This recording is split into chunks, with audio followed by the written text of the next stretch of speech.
Hello guys! ఈరోజు అయితే కొన్ని హోమ్ ప్రొడక్ట్స్ చూపించేస్తున్నాను. రీసెంట్‌గా కొన్ని ఇంట్లోకి కావాల్సొచ్చి నేను సెర్చ్ చేస్తూ నేను ఈ షాప్సీ అనే యాప్‌లో I found very useful stuff.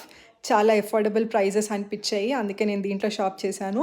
So, first వచ్చేసి ఈ వాజ్ నాకు చాలా బాగా అనిపించింది కలర్. ఇలా సటిల్ కలర్స్ నచ్చుతాయి. అండ్ ఆల్సో ఒక కార్నర్‌లో పెడితే మంచి యాస్థెటిక్ లుక్ వచ్చేస్తుంది.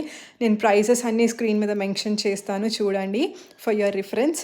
అండ్ నెక్స్ట్ వచ్చేసి ఈ స్టీల్ బౌల్ తీసుకున్నాను. చపాతీ పిండి గానీ, లేదనంటే దోస బ్యాటర్ గానీ అలాంటివి కలుపుకోవడానికి ఈ సైజ్ అయితే కంఫర్టబుల్ ఉంటుందనిపించింది. అందుకే ఇది తీసుకున్నాను. నెక్స్ట్ ఇలానే ఒక షెల్ఫ్ ఆర్గనైజర్ కావాలంటే ఇది పర్చేస్ చేశాను. టీ షర్ట్స్, జీన్స్ అవన్నీ సెపరేట్ పెట్టుకుంటే ఆర్గనైజ్డ్‌గా ఉంటాయి అని చెప్పేసి. So, either if you are iOS user or Android user మనకి ప్లే స్టోర్‌లో ఈ షాప్సీ యాప్ అనేది ఉంటుంది. డౌన్‌లోడ్ చేసేసుకొని మీరు కూడా కలెక్షన్ అంతా చూసేయండి. బాయ్.